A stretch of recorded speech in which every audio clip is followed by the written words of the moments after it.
and welcome to Rants the Boys, the only boys podcast that really thought someone was going to die this week. I'm one of your hosts and jack of all trades, Mono, and with me is my co-host and master of none, Kira. Kind of sad he didn't. Who, Frenchie? Yeah, particularly. That's how he was gonna go. Was not like, to jump straight to the end, but yeah. I really thought that was especially after our conversation last episode. Yeah. I was like, oh, Frenchie's about to die, but no, nobody died. No. Well, one guy died, but he kind of needed to. Yeah. Not to go straight to the end. It's season 5, episode 4 of The Boys, King of Hell. Yeah, very Stargate Atlantis, that one episode with the Wraith device. Oh, well, it's a well-established sci-fi trope. Yeah. Something turns our heroes against each other and they must overcome it. Yes. Conflict. Way. Yes. But that was kind of about it. Yeah.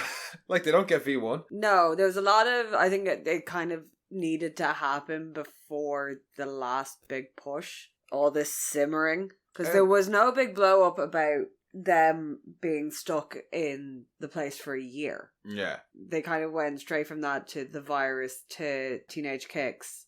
So it's kind of been coming. Yeah, I suppose. You know, like, and this was just the tipping point. Yeah, well, the extra... The little, like, shove. Hate-filled push. Yeah. Proverbial kick up the arse needed. Yeah, I suppose. No, I didn't dislike the episode. It just felt a little bit placeholder-y. Yeah, although I did... It's final season, guys.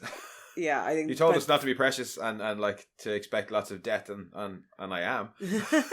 But as for our creative team this week, we have same director as last week. We have Karen Gaviola, and the writer is Jeff All, who did season 3, episode 3, which was the Soldier Boy backstory in Nicaragua. Yeah. Season 4, episode 4, which was Homelander going home. Yes. And most of the 7-on-7.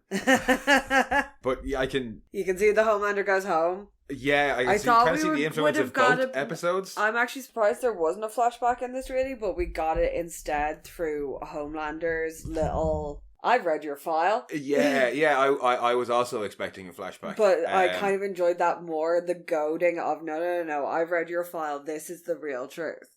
Not the fucking manufactured what we've heard from Stan Edgar and from Vaughn and the Legend and all of that shit. I didn't even like the Legend was the one who was like, oh yeah, no, they shot all that like 2 weeks after. Yeah, we knew from the Legend that he wasn't actually ever fighting Nazis, but we find out even additional more clarification and then more detail of just how staged everything is, and everything that we were always saying about him being the spoiled little rich boy who paid or used daddy's contacts as a way into the program. Yeah. And then we also hear about his brother. Yes. But we're getting way ahead of ourselves. Yeah. We haven't even done a summary yet. So we'll do a summary and then start off. Homelander is still set on becoming God and wants Firecracker to prepare the masses, while Sage sends Soldier Boy to help with the hunt for V1. Hoping to get it first, the boys rush off to Fort Harmony, but something there is intent on turning them against each other.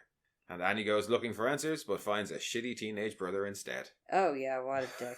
Mason. Well, I suppose we start with Annie, seeing that was Annie, where we finished off last week. Annie ran away last week. Yeah. And we find out this week where she went, and apparently she's tracked in her dad. Yes. Who was out just clearing the snow and being like, hi Annie. The way he says hi Annie, it was like, had she been there before, or was he expecting this? Is he just reacting very calmly? Like she was old enough when he left that her powers had manifested. Like, she had powers from a very young age. So, and she's always gone under the name Starlight. And I don't he knew everything that was going on about his daughter. Like, he's going to recognize her if she shows up in his house. Like, I'm sure he's probably it wasn't the recognition, it was the calmness with which he did the recognizing. Yeah. I was like, I'd say he's probably been expecting it. Yeah. But he kind of tries to ignore it at first. Yeah. Because she's like, I came here to talk. And he's like, all right, cool, let's talk. I keep shoveling snow. And she's like, please stop doing that. And he won't. So she blasts the driveway clean for him. Which would have been a useful... Yeah. That'd be a great way to clear snow. Yeah. $5. Yes. Great earner as a kid for little Annie. But that kind of convinces him to stop shoveling. Yeah. I'm assuming the noise of all that draws Mason. Mason we learn his name's Mason, yeah. And yeah. He's like, what's up, Dad? And she's like, Dad? Yeah. He's like, yeah, Mason, this is your sister, Annie. and hooray! Gets invited Brit comes inside. Brit meets his new wife. She's lovely. She ends up being lovely, but the first thing we see her doing is closing all the curtains. And understandable. Yeah, like most Starlight wanted fugitive in all of America has just walked into your house. Really blame her for that. Like, but then when she has the windows closed, she's like, I have always wanted to meet you. Yeah, and she is aware of the situation. She's like, he's told her that. Because she does seem to be very much aware of the fact that, yes, Starlight is his daughter. Yeah, and... Because, like, the kid's like, you knew about this? And she's like, Well, I would imagine it was a case of... Do we get a name for Annie's dad? I can't remember. Well, but when Annie's dad met Kathy, is that the mom's name? Yeah. When he met Kathy, he probably told her, oh, I have a previous family. Yeah. You know, and then when Starlight started to be on TV, he probably was like, oh, by the way, that's my daughter. Yeah. And they just decided to... Because Mason looks pretty young. He's a teenager. Yeah. So by the time Annie was in the 7, he was probably only... Like 11 or 12 or at the oldest. And no they had probably thought... Well, they probably thought, we'll tell him when he's old enough that he's got a half-sister out there. Yeah. And then his half-sister is suddenly the most famous person in the world. And then she's suddenly a wanted fugitive. So they're like, maybe just not tell him at all. Yeah. So I can kind of for him not to know. Yeah, I can kind of understand. And backed up by the fact that it's revealed that he's a sheriff's deputy. And, like, he is protesting in his own way by saying, like, the days that the calls come in for them to round up Starlighters, he's got the flu. Yeah. And his justification being the last person who spoke up, he and his whole family disappeared in the middle of the night. Yeah. Like, I have a family to protect. So, yeah, I do not blame him for not doing more. Because it's scared. Like, even being a deputy isn't protection. He's like, we answered to Livewire, who I think was in Teenage Kicks in the comics. In the comics, I'm 99% sure he's Teenage Kicks in the comics, yeah. But yeah, it is, and that's kind of Annie's whole dilemma this episode is what he's saying there is like, look, I have a family to protect. Yeah. And it's the pull between one and the other of protecting your family and doing the ultimately right thing. And he's already seen people who try to do the right thing get shipped off. Yeah. So for the minute, he's like, I just got to protect my family. Yeah. And Annie says that maybe it was a mistake that she's come. And Kathy is like, well, hang on. I'm making stroganoff. It's hamburger helper, whatever the fuck that is. I don't know what hamburger helper is. I know it should be stored alphabetically in a cupboard. But beyond that... Why is there hamburger helper in my coffee putters? But she's like, maybe, have a shower, wash your clothes, you could do with it. Yeah. And she's like, yeah, fair enough. He's like, stay, work things out. And she goes off and she has a shower and we get her. Well, Mason has interrupted once or twice to be like, we're just okay with having like tea with a soup serial killer and she's a fugitive and this sort of stuff. And he basically gets told, Mason, shut up and go to your room. Yeah. You have no idea what's going on. Yeah. After dinner and a shower, Annie comes back to talk to her dad. Well, she has the shower. They haven't had dinner yet. Oh, sorry, yeah. She comes back to talk to him about... Basically, why did he leave? Yeah. She has a right to some answers. Like, what... She's been told one story by her mom, but her mom's not exactly reliable. Yeah. And she gets the truth, which is, I met your mom, we loved each other, we loved you when you came along, and then your mom convinced me that the V would be a really good idea. And he seems to have gone along with it until she started telling Annie that she was a gift from God and that she started believing it. And she was chosen by God. And she was starting to buy into all of this and she was becoming kind of radicalized in that weird body way. Yeah, well, I think it just... The cult of Vought. Yeah, and in a way... It was easier for her to rationalize that it came from God than she injected her child with something. Yeah, and we'd seen Annie's mum kind of wrestle with that. And she had been somewhat honest in as much as she said your dad was okay with it. And then one day he wasn't. Yeah. And that's kind of what he tells her here. He just fills in the gaps a little bit more by saying, you were being told that this was from God when it was a decision that we made. You were believing it and she was believing it and he basically couldn't be around that anymore. He couldn't live that lie anymore and continue to feed it to her. So he left and she's like, well, how come you never tried to contact me? And he's like, to do what? Shatter your dreams? Yeah. Or keep the lie alive? And Annie says, well, either would have kind of been fine with me. I did need you. He says he would change it if he could go back. Yeah. And Annie then admits to being in a similar situation somewhat, having just left Huey behind. Explains not the full situation to her dad, but says that, like, if anything happened to him, if he got hurt, he knows she's in a dangerous situation. Yeah, but like just says that there's this person and she loves him and she nearly lost him and she can't. And I like how the dad's immediately is like, no, Annie, no. Love's those you love aren't a weakness. And I like that that's a callback to Maeve. Yeah. Maeve had said that to Annie way back in, I think, possibly even the end of season 1 when she finds out about Huey. Yeah. She comes in and she tells her kind of, this is a little bit the reason why I'm the way I am. Yeah. You know, this is the why Maeve is the bitch that she is because our one weakness is the people we love, so it's easier to just not have them. Yeah.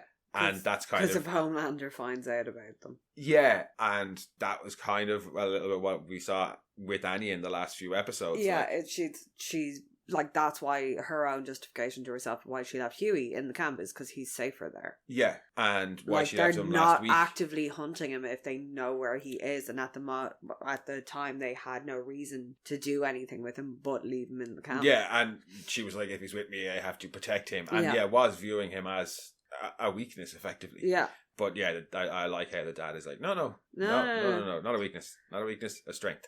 And then I think you hear Mason's music playing loudly upstairs again. Well, it's also, he has the shoebox full of like the newspaper clippings and things like that. And he was like, I was always proud of you. Yeah. And even more proud of you when you quit. Yeah. So he's like, the world needs good people, which is very similar to what Huey had said. Yeah. And about trying to save everybody, is like, if we need good people doing good things, or at least trying to do good things. He echoes that later on, or expands on it later on, after the sheriff shows up. Yeah. But before the sheriff shows up, and he goes to have a chat with Mason. Yeah. And you get the little knock. Yeah, knock first. Me. I learned that the hard way. And she's like, ugh. Yeah. Ugh. And even more repulsive is his wall of like female soup posters. Yeah. And then the lotion. And it's like, the lotion. He's like, you're not up there. And he's like, she's like, good. Thank God. Yeah, great.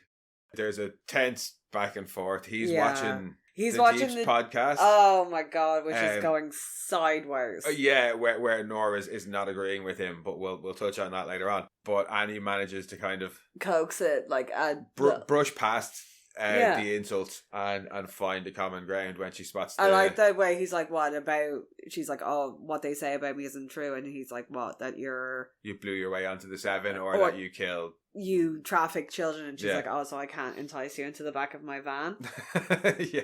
But yeah, she finds the common ground with the donuts. Yeah, and he's like, I think Dad's trying to make me a diabetic. Yeah, that it's one of her fondest memories of her time with her dad. And I think she had mentioned that with to MM when they go hunting Liberty. That's when you get a story about the Baskin Robbins who trying to scoop every flavour. For her donuts with their dad, and for him and then the dry wiping conversation. Yes. Yeah, so they have a little small bonding moment over it. Doesn't matter. It doesn't matter because he's already called. I'm assuming he's called the cops prior to that. Yeah. Because that was the first thing I said when they sent him to his room. I was like, he's going to call the cops. Yeah. Like, take his phone off him. He's going to call the cops. Immediately. It's the first thing he's going to do. I'm surprised that Sheriff Ed didn't show up earlier. Yeah. Because he does in due time show up and is like, so I got a call saying, Starlight's here? It's pretty ridiculous, but it came from your son. No, he does say, he's like, Mason called me. He's like, it came from your son, so tell me it's not true, right? What the fuck? And he comes in. And the dad admits to it straight away. He's like, she's my daughter. And he's like, what the fuck, Ed? Like, or whatever his name is. He does say his name in it, but I'm just like, whatever. Because the sergeant's called Ed, and that is funny. And he's like, does he ever fucking lie? Yeah. There is a somewhat tense standoff where the sheriff wants to try and take Annie in. I don't know what that sheriff was thinking. Like, yeah, and Annie's threatening him, and everything's flickering, and the dad steps right into the middle and is like, everybody stop! Yeah. And then apologizes for shouting. But and is like, what the fuck is going what he says earlier. Like, Ted turns to the sheriff and is like, I've known you for how long? We've gone to church together. You had like dinner here every night for months after your wife died. Yeah, like, this is my daughter. She's a good person and she's trying to do the good thing. Yeah. Like, none of us want to be in camps. I get you're scared. We're all fucking scared. Yeah. But she's not the bad guy. Yeah. And he's like, we all know, and he's basically like, we all know that Vought is fucking evil. Like, she's standing up to it. Because they all answer to Livewire, even the sheriff. So he's like, the sheriff knows just how fucked they are. Yeah. He does let them, he's like, right, you got an hour. Yeah. And she's not gone, I'm going to come back with Livewire. Because he's like, I don't want to end up in a camp. I think he's just going to not say anything. Yeah. But thankfully the situation is diffused. And Andy decides it's time to move on. She thanks Kathy for the dinner. Yeah. Mason is forced to apologise. Yeah. You called the fuzz on your sister. You're grounded for many, many years. Yes. Her dad tells her not to give up, basically, on the people that she loves. And we will find out later that she doesn't give up on people that she loves. But that was Annie's little journey. It was nice to see. Yeah, Annie went home. Annie got some closure. It was very like Sam going home, getting some answers. Yeah, it was very much a similar journey as the one Sam had in. Because that is very much Annie's struggle. Is like she's trying to do the right thing, but doing the right thing has cost so many people their lives. Yeah, and not her. And not her, because she's fucking. That's the thing, is she's like, I'm bulletproof. Yeah, these people aren't, and these are the people. These are normal, everyday people who don't stand a chance because I chose to stand up to the machine and they chose to follow me. And she feels ultimately responsible for all of them. And having somebody reassure her, somebody who is almost entirely on the outside looking in, like, yeah, it is her dad, but her dad's not been around for 20 years. He may have been following her through newspapers and things like that, but he doesn't know her. No. But he still believes in her. Yeah, no, and I think it was definitely going to have helped Annie a large way. And restoring some of her faith in herself. Yeah. And also getting a bit of peace of mind over the fact that it wasn't that her dad didn't want her or didn't love her. It's that he couldn't. He loved her too much to stay there and lie to her. Yeah, it's not the reason that she thought it was. Well, it is and it isn't. But yeah, somebody who has no shortage of faith in themselves. Oh, good God. Is Homelander. Oh, oh no. Homelander's epiphany last week has manifested it in the belief that he is God. Yes, that he is going to become God. He's going to become God, and he summons Firecracker. Yeah, to tell her, to give her a holy mission. But first, she has a strange new odor, and she reassures him that it's okay. It's her new perfume, which is called what? Fucking General Lee's Secret.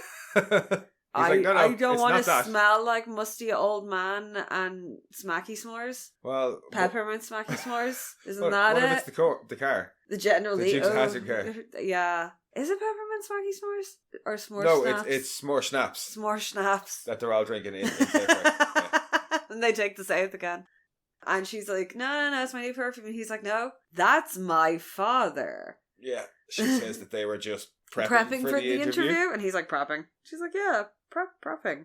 Anyway, you wanted to see me? Only for the fact that he's trying to be all godly. I think that's the only reason he leaves it there. Well, also he needs her, because he does say that. He goes, you're the face of, this massive media corporation. Like, we have the biggest media machine on the planet. And you're going to tell them all I'm God. Enjoy that. I like how she gets it broken to her in bits just so that she can slowly realise what's happening. Because first he's like, I had an angel visit me and she showed me my destiny. And she's like, oh, great, boss. And what is that? And he says, the Lord, or I think it's the Lord or and God. She's like, oh, yeah. He's like, give your life over to God. Yeah, that's a really great thing. Great to get the call to serve him. And he's like, no, not serve him. Become him. Oh, that's... Ooh, okay. Yeah. Shit. And I like when he talks about how he was persecuted for so long and he never understood and why he had all these trials and tribulations. And now it makes sense. But she always knew, didn't she? You always believed in me. And she's like, just like, yes, boss. You want. Absolutely. What you need me to do. And then, as you said, he gives her the mission of, you're going to prepare the masses for my arrival using our giant media network. Yeah.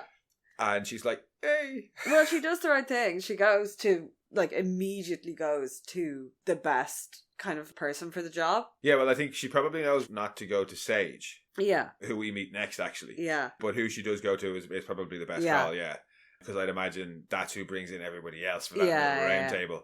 But yeah, first Sage has summoned Soldier Boy. Yeah, who doesn't appreciate being summoned. The last time he was summoned was by... Well, no, it's not that. It's the last time or probably the only time he was summoned by a black lady. Yeah. Because that's his issue, is that he's being summoned by a black lady. Yeah. Because he's a racist piece of shit. Yes, he is. But Sage tells him that he can't have a big old bowl of cocaine in his rider.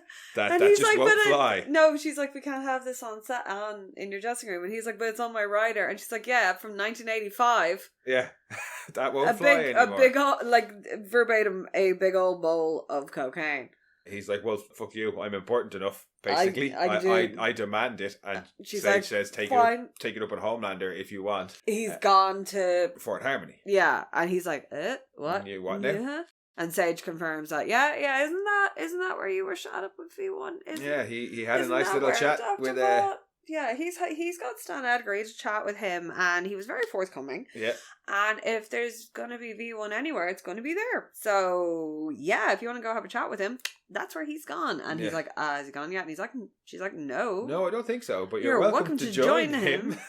It's very, very clearly Sage trying to stop Homelander from getting the V1. Yeah. She knows he won't want it, and she probably doesn't want it. Yeah. She doesn't even want Soldier Boy up. Well, so like, maybe the way she goads him into it is like, because if Homelander gets it, then you can be together. Yeah, father and son, reigning together forever. And you can just see Soldier Boy is like, I fucking hate that. Just twitching, like. Yeah. Oh, yeah. Pure manipulated into going on it. He's so easily goaded. And I get that, it's Homelander is messing up her plan with his whole I'm going to become God. Yeah. And Soldier Boy wasn't part of her plan to begin with, I'm assuming, because of how she reacted when he was woken up. Yeah. And Ashley also hinted at the fact that she obviously has a plan of her own. Yeah.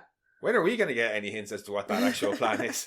I do like there's been a buzz that the Deep is going to ruin her plans by virtue of being so moronic that she will overlook him. Well, he is incredibly stupid. He is so phenomenally stupid that he could topple everything she created, because he could either lean on the button like Fry. Yeah. Or, like, well, put fucking Jiffy Pop in the microwave. Yes. Any number of things Fry does, to be honest with you. He could do something so incredibly just banal and stupid that it brings the whole thing down. Or she could just completely forget about him and he could just show up at the wrong time and do something. I don't discount that, but for us to fully appreciate it, we'd need to know what her plan is. I know. Like, but I think it's getting set up. Season 4, we got hints of what her plan was along the way. Think bits of, and I do think that the Deep fucking shit up is actually plausible, especially with the conversation between him and Noir. Yeah, because like with him. Sage sends Soldier Boy off with Homelander to sort that shit out. Yeah, we'll get on to Fort Harmony in due time. Yeah. Because, Deep and Noir require some discussion. It is still the same Noir because he's not got his hat on. Yes, so that's one mystery solved. Yeah, and he's gotten back from wherever they were hiding in the bunker, and he's very pissed off at the fact that the Deep knocked his ass out and left him in the middle of nowhere. And also the Deep is eating sushi. Yeah, Deep is oblivious to it because he's eating sushi. And he's like, this is amazing. Why haven't I had this before? And how it's the ultimate sacrifice for fish for him to eat he shouldn't feel bad about it because really they should the highest feel honoured. Honor. And he's going to get, 42 virgin tuna? 42, fishy virgins or something. Yeah, it's like virgin tuna in the afterlife. And Nor comes over and smacks it out of his hand. Yeah. Like, what the fuck, dude? Finally, somebody smacks something out of somebody's hand the way I like. Yeah, you've been waiting for so long. Yes, hands straight down through it. Fuck you. Yeah, just gives it to him. And it's like, oh my god, fuck? The rant about how nobody likes him because he's so fucking stupid. Well, first, Deep doesn't even realise that that's why he's pissed off. He's like, oh, you're still mad about that? Yeah, he talks about how hard it was to go full method, yeah. Not using his best asset. Or his instrument or whatever the fuck it is. Yeah, Deep eventually realises that the reason he's pissed off is because of the Edgar thing, and he's like, come on, like, don't make a case out of it, Bro v. Wade. And then he says, come on, it's a dog-eact-dog world. And Noir is like, that's what you think the phrase is? Well, that's after Noir tells him how stupid he is. That he needs a court of people say he needs a court-appointed guardian. And I'm pretty sure that's actually what he is. Yeah, he's his court-appointed guardian. That's why they're paired up all the time. Yeah. You're so dumb you need a court-appointed guardian. Yeah. That's when Deep drops the he was like, everyone makes fun of you. Yeah, I had your back all the time, and then you did this to me. Yeah. And Deep's response is, yeah, whatever, it's a dog-eat-dog world. And he's like, that's what you think. The phrase is, it's a dog-eat-dog world. Yeah. And then tells him, like, look, it doesn't matter that you're now in Homelander's good graces. How long do you think that's going to last? And even if it lasts for a little while, you're never going to be higher up than his dad. Yeah, than Soldier Boy. Deep just pouts. Yeah, and I think that's the first little planting of seeds. For what? Of the Deep going after Soldier Boy. In some way to try and fuck him up. He's not brave enough to go after him in any meaningful way. Maybe he'll do an Ashley and leave an upper decker in his toilet or something. I can't see Deep doing. He's got no balls. Yeah. I mean, yes, he is now eating sushi, but I think that's just, there's no hope. Like, Deep is just pure 100% selfish now. Doesn't even have anything for his supposed bros. Like, yeah. I am looking forward to seeing his death. I hope it will be hilarious. It would be nice if he does cock things up in some dramatic way before he dies. The only other little bit actually that Deep appears in the episode is the podcast that Mason's watching, where him like that whole interaction ends with him being like sitting down and presumably going in to record the podcast. Yeah, and live on the podcast. Yeah, he says Nora's just like talking about how you shouldn't jack off because that releases male virility and you should hold it in. Isn't that right, Nora? And Nora's just like, fuck you. Yeah. Bitch says what? And Deep goes, what? Yeah. And it's paused, and that's when Starlight comes in. Yeah, so that's all you get. But that relationship is clearly fracturing. Yes. Whatever bonding they had done over the murder boners. Yeah, it's all falling apart. One relationship that is apparently not falling apart and is strengthening is Ashley and O'Father's. Oh, yeah, that sounded interesting. I feel sorry for the Secret Service agents. She's found somebody to peg. Yeah. And he's happy to be pegged in his pit of sin. Was that how we referred to it? I also commend their putting down of a tarp. Yes. Save on cleaning. However, the hole in the wall from the ball gag. Yeah. That's a different thing. Yeah, Ashley's as filthy as ever. Yeah, of course she is. She's probably even worse now that she's a and Back Ashley, as we discover, she's called Back Ashley. Also enjoyed the view at least. Yeah, and but later on when he's like, I gave her some good quality eye contact. Two-faced bitch. But because she's like, the view from back here is not bad, and she's like, you loved it. As they're cleaning up. And Ashley is talking about how she actually kind of enjoys their relationship. Yeah, she's like, when Sage told me I should marry you for the optics, I hung up on her. Yeah. But I do enjoy busting a gushy something on your worm face. I can't remember. It was a very atypical filthy Ashley line. Yeah. The dialogue was overall mostly good. There was nothing that pissed me off in this episode anyway. And yeah, that's just kind of par for the course with Ashley. Yeah. But he's checking. He checks his phone and sees like, something. There's pie charts. Yeah, it's pie charts, and he says he has to go to some meeting. And Back Ashley says, "He's broke." Yeah, and she's the like, church is in debt. The church is. How much are you in the hole? And he's like, congregation size has dropped off. Donations are down. And she's like, how much? 150 million. It's a mega church. You don't pay tax. How are you not making money? I do like her little rant about how she's going to get hauled in front of Congress and how she's been turned into Tammy fucking Faye. Yeah. Oh, Tammy Faye. She's like, this is subpoenas and committees.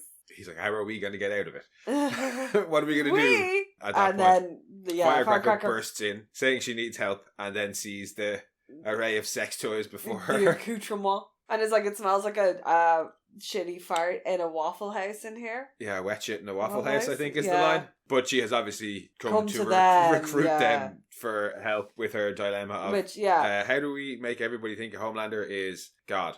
Yeah, so Ashley was PR. And then we get to see the rest of And O'Father is the head of their biggest religious organisation who's also going to be part of it. So yeah, they're going to be needed. Pleasantly surprised to see that the group that they assemble also includes Worm. Yes, pleasantly surprised by Worm and Courtney Fortney. Yeah, pleasantly surprised and slightly repulsed by Courtney. Of course, Fortney, Courtney survived. Because Courtney's still there. She's obviously quite high up because of that line about Worm's line about the suits never releasing the numbers is directed directly at her. Yeah. Their back and forth is quite fun. I love this Courtney. is a yes and room. Yes, and you're an idiot. Yeah, no, I love Courtney because it doesn't matter. She's like, no, fuck you. Courtney's great. She's just a despicable person. Oh, yeah, she is. That's why I was like, no wonder she survived the Great Culling. Yeah, well, I mean, I think... Because, we had seen her in Gen V as well, so... Yeah, and I always got the impression that, like, largely Vought Tower... Yeah. is the business of Vought, and Vought Studios is off somewhere else. Yeah. I know they do have a studio in the tower for like Firecracker and stuff. That's just the way I always assumed it. But Courtney's still alive and still a bitch. She seems to do a lot of like production off. I'm surprised she had nothing to do with Tech Night, but maybe that was safer. Yeah. She seems to do a lot of like reality TV and things like that. But Firecracker's like just give me something. You know what I mean? We need to throw anything out there. There's no bad ideas. So Worm's like a miracle. And Courtney's immediately like, oh, we couldn't do that live because we'd have to VFX everything. And he's like, well, at the very least, we could do water into wine. Yeah, she says, or we could do something not shit. And her suggestion, to be honest with you, is worse. At least he's saying stage a miracle. Yeah. She's just saying stage a photo op. Yeah, have him visit him in religious sites. Every holy site. Get the people to meet their new Messiah. And it's like, do that after he's maybe staged a miracle or two. But Ashley is, again, kind of trying to speak. She's still trying to speak up, but because she's like, who's going to believe? Like, obviously, I think he's God. 100% believe, and she blesses herself. But like, not everybody will believe it. Courtney's like, Firecrotch right. Firecracker whips around. She's like, not you, the other one. She's like, Madam Vice President, whatever. But Courtney's like, you are right. It's like 22% is what we've seen as kind of would be willing. I know Father as well is like, go along with it. This is what we wanted. Yeah, we need money. We need the money because the Homelander dollars will bring in the Homelander box office. Yeah. Yeah, like, we need this. Firecracker's having an owl think in the corner, and I love when she comes out with the message of Jesus doesn't fly today. Yeah. And it's like, what? Embrace the refugees. Feed the poor, love thy neighbor. Like, that doesn't fly in today's America. We need a new church, an American church. And she comes up with the Democratic Church of America, and they're like, yeah, but we still can't call Homelander God. And she's like, no, I know what to call him. It's honestly about the best idea Firecracker has ever had. Rebranding it into this. Yeah, like, it's already, like, nationalism and Christianity in America are already tied up, and Homelander is now part of that, being kind of the president. With a touch of white supremacy going on. Let's just make it official and throw it all together with the Democratic Church of America. And she gets in a couple of Zionist lines in there as well, and she's like, how do we package the C? Or when she's like, C. I'm talking about Manifest Destiny and stuff. C to fucking C, and it's like, oh, yeah, really, really going in there. Yeah, I am. Because the miracle is that he could part the Red Sea and send some refugees home. Yeah. Or back to where they came from. But it's a very, very good idea from Firecracker, I gotta say. Yeah. And that, I know exactly what to call him. And she's right in her idea of what to call him as well. But before we discuss what they end up calling him, we should probably discuss all of the Fourth Harmony stuff. Yeah. Because that's where Homelander and Soldier Boy have gone, and that's where the boys end up going. Yeah.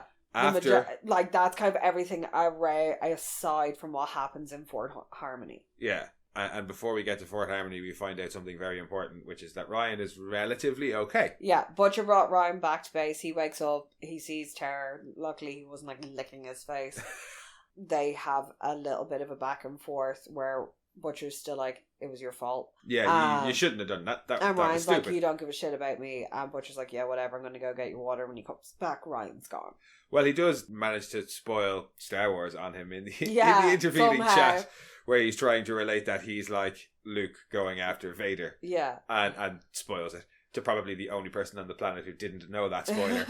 But yeah, Ryan is right to cop that. He's like, Butcher is only saying I went after him too soon, and that I'm not... To keep me around until they have until I'm useful. Until I have more of the virus. Yeah, and then they're going to do the same thing again, or try and do the same thing again, but Homelander, I think, believes he's killed him. Yeah, based on something Homelander says later, I think you're right, yeah. Well, in the end of the way he was sitting there after beating the shit out of him, I'm pretty sure he believes he's killed him. Yeah, he does until later on in the episode is what I mean. So having it would serve Butcher to keep Ryan hidden. Well, Ryan is staying hidden, but now he's going to stay hidden from everybody. All of them, yeah. Because Butcher goes to get water and Ryan is gone straight away.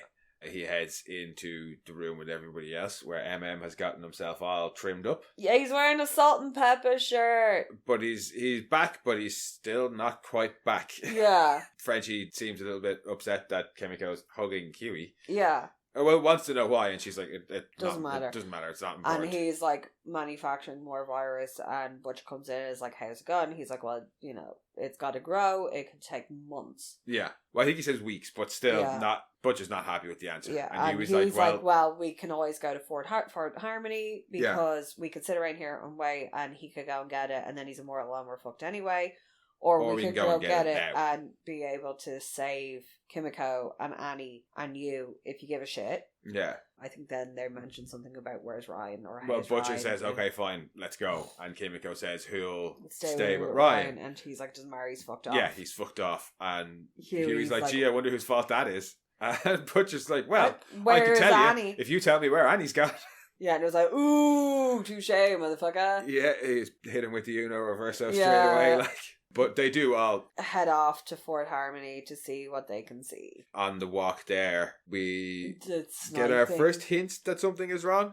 Yeah. And I will say I was happy with myself for picking up on it straight away. Not just that Kimiko gets talked over when she mentions that you can't hear any birds. That's kind of standard. Yeah. Butcher stuff of just being rude. But when Huey falls over and nobody helps him, it's like, that's a bit unusual. Yeah, especially when he falls over two desiccated corpses. Yeah. And then is immediately... I just kind of assumed and Butcher were in the gallows humour, kind of. Back into, like, military-esque mode, where they're moving in on a target. That's kind of the way they are. He's very methodical with it. Because, Huey's like, have some respect. Huey's anger with which he says, show some respect, was a little bit out of character as well. I was like, that was a bit unusual. And then being like, yeah, you should take her out for dinner first. And Frenchie then is kind of a little bit of a voice of reason of like, well, that maybe was to do with this V'd-up beast that's been running around. Or, well, that's his idea, is that's what's killed the Boy Scouts. Around. Yeah. And that's probably what killed this person as well. So maybe let's, get going. And as they get to the outskirts of the edge of the property of Fort Harmony, there's like a whole load of dead people and things, and birds and animals and people just littered across. Yeah. Stench must be horrendous. Butcher's like, well, I guess that's why there was no bird sound or animal sound when we were on our way over here. Kimiko's like, I just said that. And he goes, yeah, I'll listen to you when you have something to say, love. I think he says that line a little bit later. Yeah. But it's there that Huey has a little bit of a bitch about Annie fucking off. Well, he had been kind of bitching about her to Kimiko as they walk up. Well, and we assume that's what the hug was over at the start. Was because you kind of hear Huey saying, thanks, I needed that. So I assume she was kind of... He was having a vent about it. Or Yeah. After Butcher is smart about it, Kimiko is like, don't worry, she'll come back. Might be later, she says that. But she has been kind of reassuring him. Yeah. But he's like, can you believe her? Yeah. She's fucked off again. I almost died and she made it about her. And then last year I got bad touched by a shapeshifter. And she did the same thing. She made it all about her again.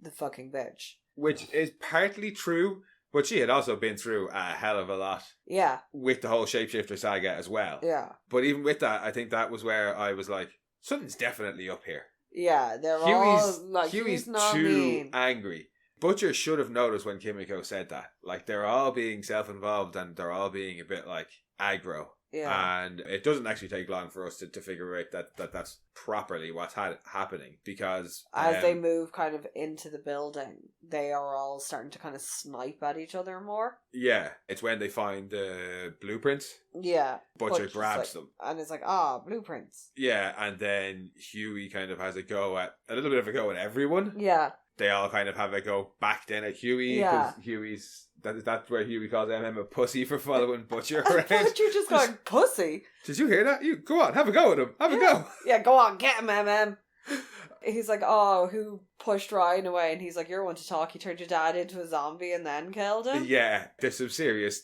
harsh shit getting thrown around there. And Kimiko being like, you never listened to me. And Butcher being like, yeah, he preferred you. Or she's like, I'm not your pet. Yeah, well, I don't need you to translate for me anymore. I'm not your pet. And Butcher's like, oh yeah, well, he preferred you when you were a dumb cunt or whatever. Yeah, he preferred you that way, basically. Yeah, like they're all having a go at it. They're all And then they start... Frenchie gets them to like cop on and focus. Yeah.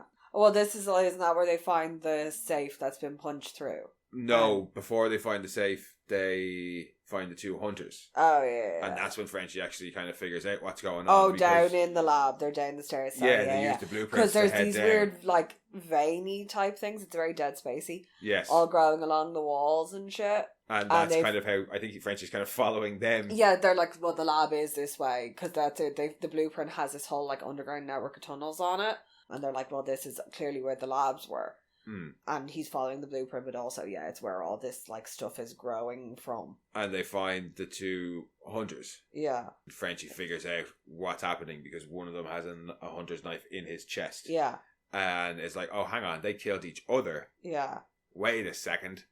Maybe there is no beast. Maybe we are the beasties. Oh, toxoplasmosis. Yeah. The thing that didn't catch it that can make you go a little bit crazy. Doesn't make you like kill people. No, just makes you go a bit crazy. Yeah, just crazy cat lady thing is kind of true, but you just have to keep your litter boxes clean and wash your hands after handling. Yeah. It's basic hygiene. And not all cats have it, but a lot of cats do. As people who have 6 cats. Yeah. Yeah. We've not gone crazy yet. Woohoo.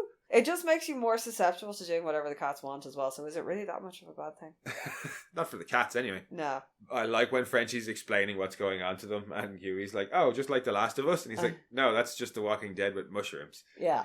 And Kimiko's line there about when he's saying that they're all being like really angry freaks. And she's like, well, we're not being weird. I've seen you blow coke up your pee hole with a straw. Yeah.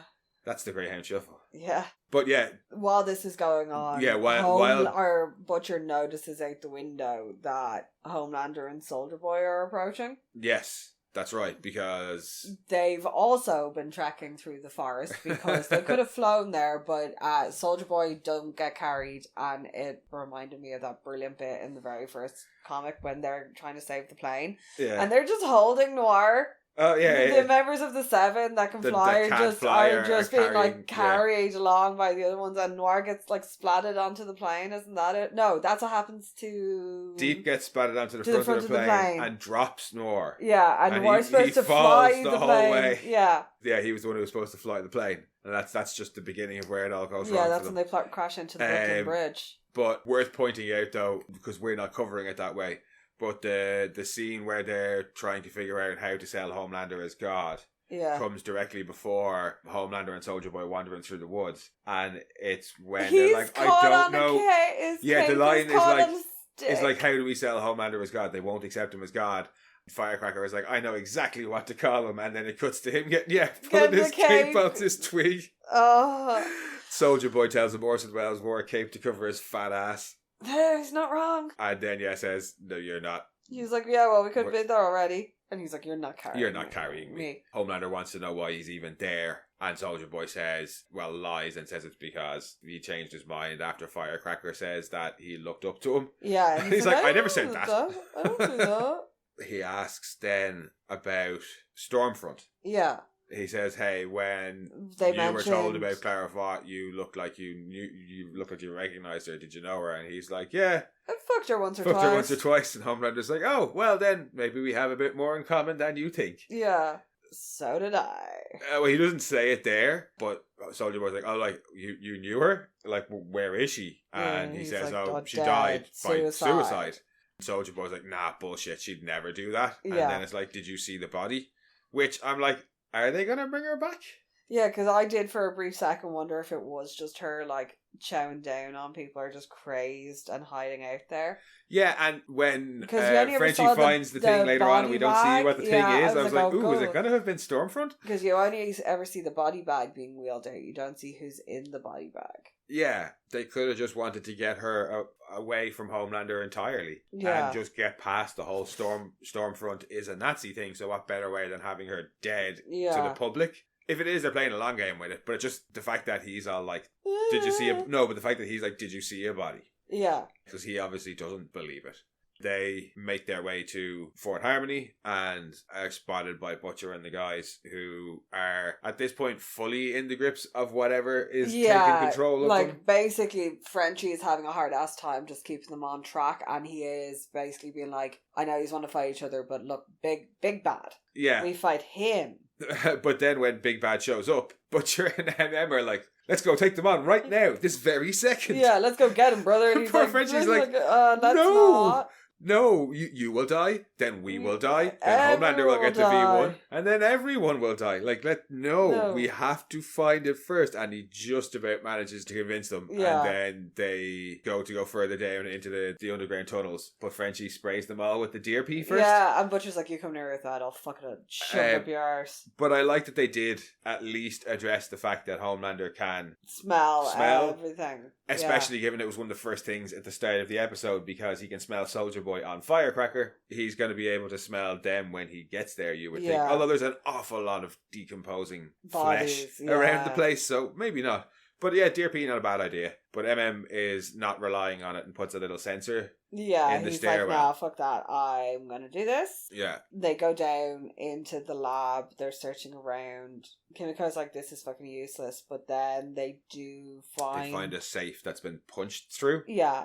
The vials they assume, are gone. Yeah, there's other vials in there, and they assume that if there was any V1, it was gone. And Butcher asks, who do we know that could punch through a safe like this? And then they find a little baggie on the floor. But then, yeah, there's a baggie of heroin on the floor. And Kimiko's like, of course you can do it with heroin. Yeah, Butcher is like, well, if it's somebody who's that strong and has a taste for heroin, and they're both like, bomb site. Bomb site hasn't been seen in a really long time. Yeah, he hasn't been seen in ages. He could be dead.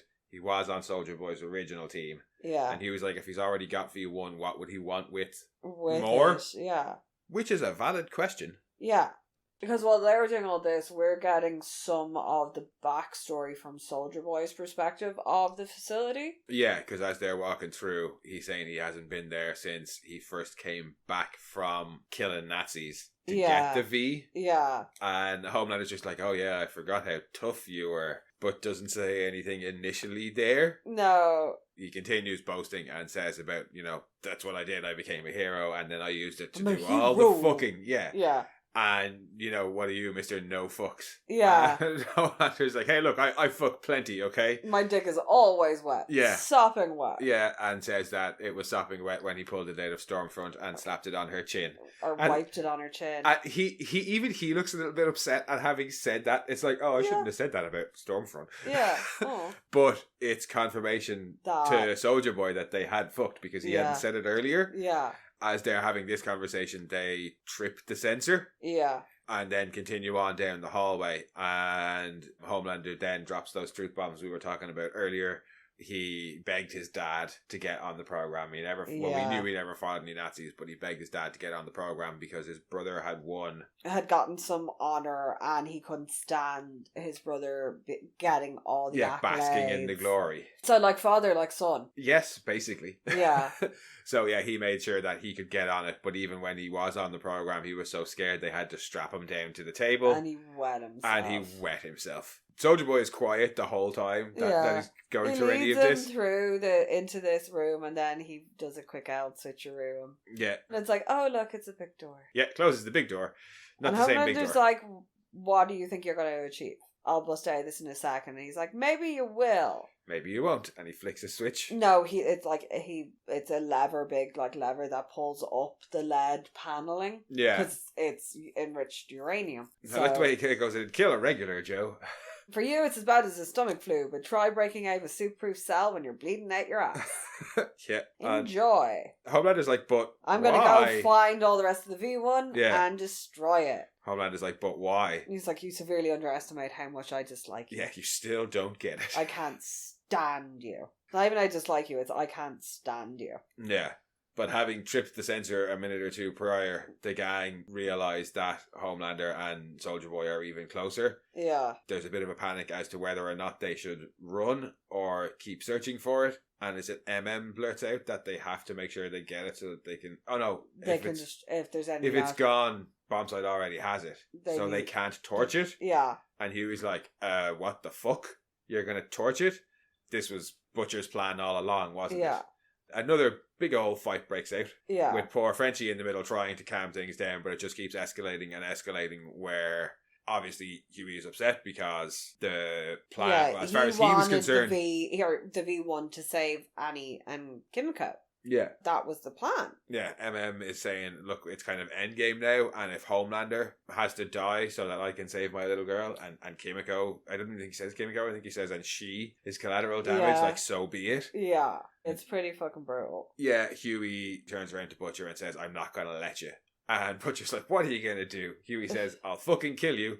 And Butcher immediately shoots out a tentacle and goes to choke him. Yay! Kimiko jumps in on Butcher, and then it's just a big free-for-all for a little while. Yeah. With Butcher and Kimiko fighting. Kimiko nearly has to go with Frenchie as well. Yeah. And Huey are beating the crap out of each other. Huey's got the locker door and is beating him with it. I like the way Huey's like, come on, if Butcher will let you. Yeah. Also, tells him that he was happy that when he found out that Butcher had cancer. Yeah. Because it meant they'd finally be rid of him.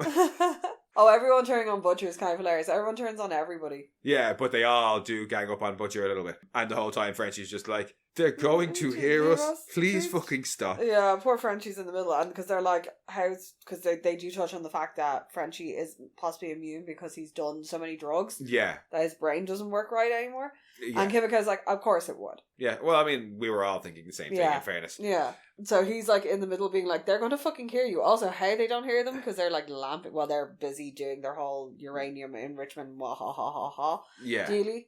Basically, all the fights end up with people scarpering. Well, I think Huey knocks out or gets him down. And Butcher has knocked out Kimiko, and then Huey turns and sees Butcher and is like, oh fuck, and legs it. Yeah. Then they've all kind of split up and run off in different directions. Frenchie goes looking for them and finds something. Yeah, well, he follows he follows all the vines all the way down and finds whatever is there. Yeah, we don't see it. And he's like, oh. Butcher finds Homelander. Yeah. When he goes looking for There's Huey. There's some taunting in that when then the reveal that Ryan is actually alive, and not only is Ryan alive, Butcher doesn't have any more virus, doesn't have the virus. Yeah, and well, Butcher twigs that Daddy put him in timeout. Yeah, which is so... But also that his plan... him weak but also that his plan is that he sees himself as a god. Yeah. He tells him that, similar to what Sage has said, no matter how many people are worshipping you, You'll won't be enough. Happy. Yeah, because you were a weak, scared little baby, basically. Yeah. And, to illustrate just how weak you were, you beat your own son. Yeah. That's how weak you were. That's when Homelander's like, oh, but he's alive. He's alive, so I just made him stronger. Yeah, and then tries to say, yeah, he's alive because he's my son. He's the son of God. But I think you're right. Yeah, I don't think he realized. Yeah. And then Butcher threatens him with the virus. Yeah. And he's says like, you won't be so cocky when I'll go off and get it and come back. And he's like, you don't have any of it. Yeah, because otherwise you'd have used it. Yeah. Which could work in their favor. If Homelander thinks it's all gone. Yeah, then he'll be out and about again. Yeah, he'll think that it's not a risk to him while they're still cooking up more. Yeah. Butcher walks away, probably realizing he's given up more information than he initially intended to. Yeah. But does get in the line of, before I go, I'll fucking have you. Yeah. Then everybody else seems to kind of find everybody else. Huey and find each other. Yeah. Well, MM's kind of stalking around, and Huey sees him and hides, and then shoots him in the back. Well, goes to shoot him in the back, and then Kimiko gets him in the arrives. arm. They fight, knock the guns out of each other's hands, and Kimiko arrives. And just gets a pole. Fights kind of to both of them a little bit, and then knocks her on the back of the head with a pole. And when she gets back up, she just bends it in front of him, and he looks at her, snarls, and then runs away. She just turns around to attack Huey. And Huey climbs inside something and is trying to hold it. Looks like a furnace. Yeah. I think it's an old furnace that he climbs inside. Yeah. And then Frenchie finds Soldier Boy. And lures him. Yeah, once he realizes that Soldier Boy is out of bullets, he gives him a big proper Looney Tunes style or Looney Tunes style raspberry. And leads him down to whatever horror he's found in the basement. Quinn. Apparently turns out to be Quinn. The horror known as Quinn. So who knows Soldier Boy, or Soldier Boy knows Quinn, and is like, it's you, it's fitting you found you here.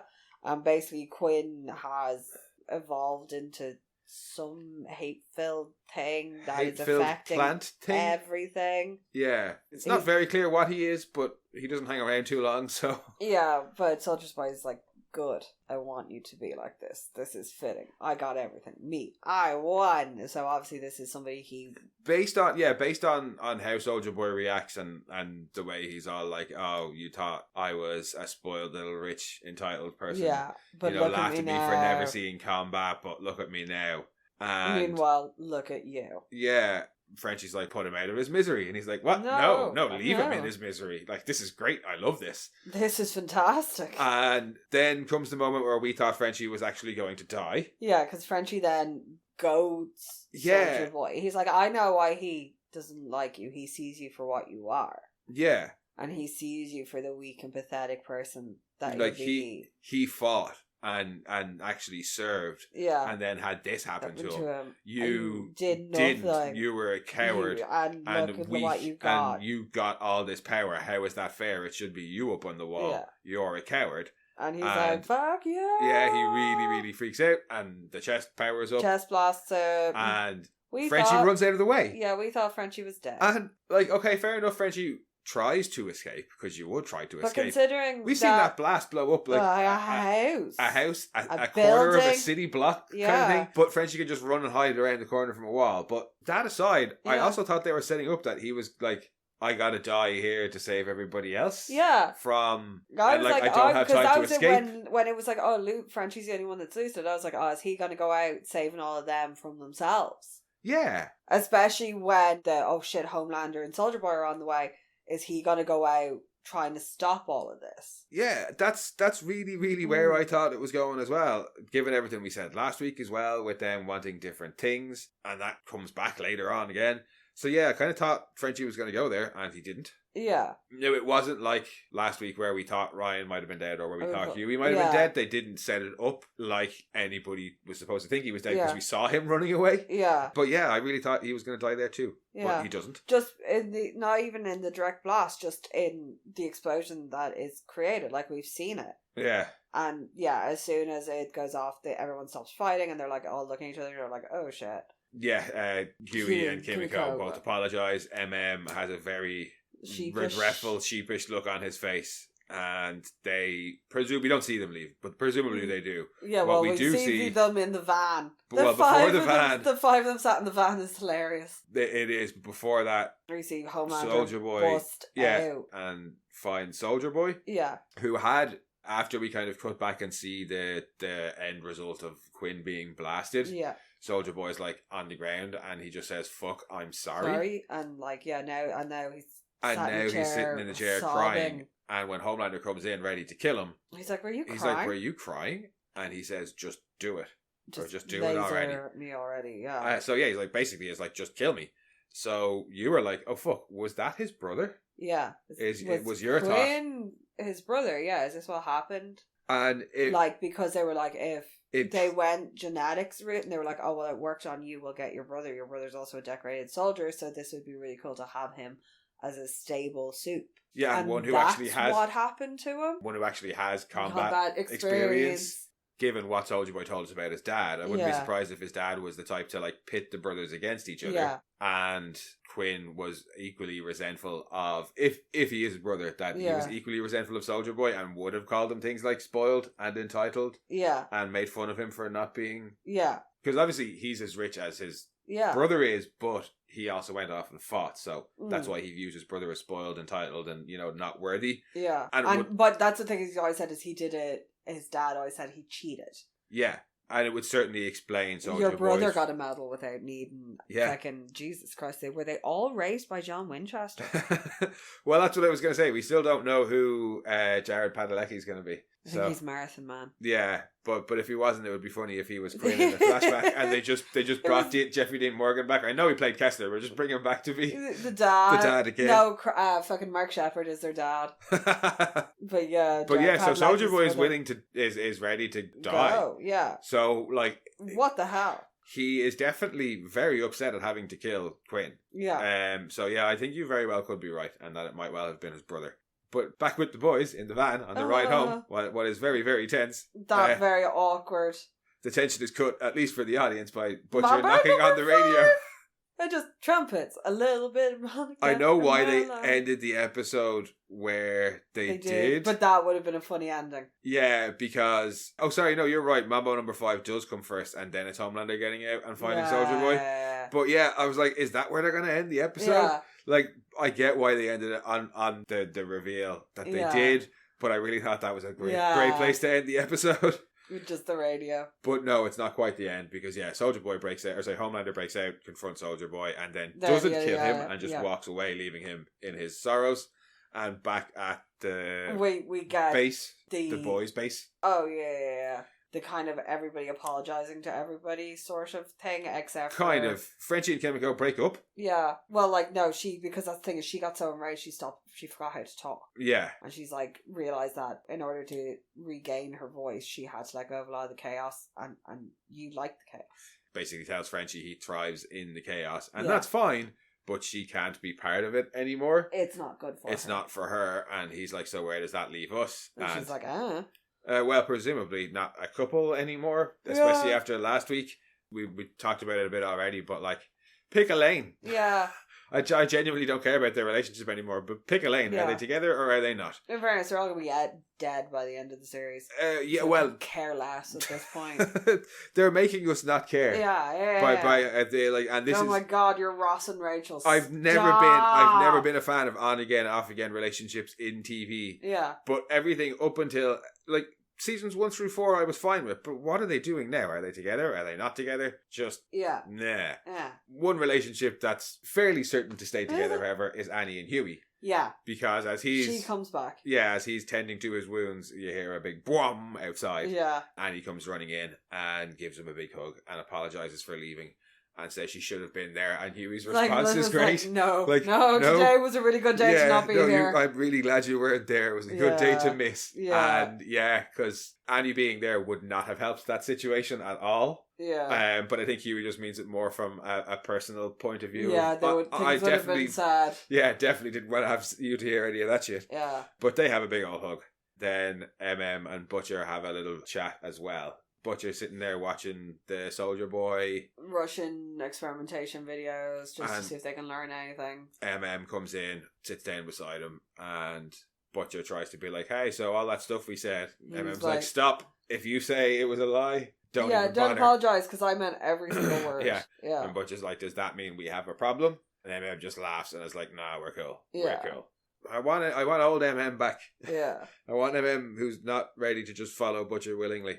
He asks Butcher then what he's doing. Butcher says, just thinking. And he goes, well, the shit show's about to start. Yeah. And knocks on the TV. It's the big announcement from Vought about the rebranding. Yeah, it's Father has an announcement about the future of Samaritan's Embrace. Is how it is. Big announcement. And he's giving his big speech about how they are now going to be the Democratic Church of America. Yeah, they're going to be patriots of faith. Yeah, and they are so honoured to have their newest prophet. They're going to... He says that they're here to talk about the future of the church, and his vision for it is not just a man. He's not just Organ Sting. And not just a not just a Superman. Organ Sting. The prophet. Homelander. Well, he says the prophet of America? Is the prophet of God? Prophet of America. The prophet Homelander. And the lights go down, and the lights immediately come back up, and Homelander is there on stage, steps down into the front of the stage. Cheers, standing ovation, basking in the glory. And we hear having another stroke by the looks of it. Well, we hear him inhale as if he's about to give a speech, and the episode ends. Yeah. So, I'll be looking forward to seeing what he has to say there. Yeah. Given everything that's just happened to him. Yeah. He still hasn't gotten his V, so he's not God yet. Yeah. But that is the episode. That was season 5, episode 4, King of Hell. What did we think overall? Yeah, like, there may not have been a lot of in-world plot advancement, but I think it needed to happen before the last hurrah. Everyone needed to get their head on straight. Well, yeah, in terms of, like, everybody in the boys, everything is out in the open now. Everybody knows where they stand with everybody else. Yeah. But also, Homelander and Soldier Boy are now more or less firmly in opposite factions, I would imagine, as well. So they also kind of had a... Yeah. They know where they stand with each other as well. Yeah. Oh, one thing we did miss is Ashley at the side of the stage when her father is giving his address. She's turns to Firecracker and is like, I thought you believed in Jesus. She's like, I did, but now I believe in Homelander. Back Ashley says she's lying. And she's like, of course she is. Yeah, that's all that we missed. But yeah, Firecracker is also doubting Homelander. Yeah. So yeah, the more he goes down his God path, the more he's isolating himself. Sage is pissed off with him for ruining whatever her plan is. Yeah. Ashley doesn't support how far he's going. Now even Firecracker is starting to, well, I won't say turn, but she's certainly questioning. Yeah, she's like, okay, you're kind of a bit batshit even for me. Yeah, Firecracker is a believer in Jesus. Yeah. Everything else, to do with her, but she believes in Jesus. She didn't believe the Starlight shit she was peddling, but she believes in Jesus. Yeah. I think that is the thing that's really been the line for her, of Homelander being like, no, I'm God. Forget about that Jesus fella. Yeah, that's where her line is. She will promote it, but I think that is what's going to have... She's going to do whatever it takes to save her ass. Oh, yeah. I don't think she's going to, turn on him. I don't think it's going to be like everybody's going to turn and everybody will fight with the boys against Homelander. But he is isolating himself even further. But I still... Yeah, I don't know. I think just because I was expecting they were like Fort Harmony V1, that the V1 was actually going to make an appearance in this episode, that somebody would get their hands on it. Well, somebody did, apparently. Yeah, but so I'm assuming that's the next thing, is they're going to go and try and track down fucking... Bomb Site. Will be next episode. Well, for the boys, will be go after Bomb Site. Yeah. Homelander, not sure what he's going to do until we find out what he says at the Samaritan's Embrace thing. Soldier Boy... probably also going to continue trying to track down the V. Well, actually, no. He wants to burn every single last bit of it so Homelander can't get it. Well, yeah, so but given... that is fairly decent motivation to follow through. Oh, yeah, but the only reason that I'd be unsure of it is because of whatever has happened with this Quinn person. Yeah. I'm assuming we'll get answers for that. That bit I am quite interested in. Yeah, no, I did enjoy it. I just... little bit of a placeholdery feel, I thought. Yeah. But we still have 4 episodes left. Yes. I assume things are going to start properly ramping up.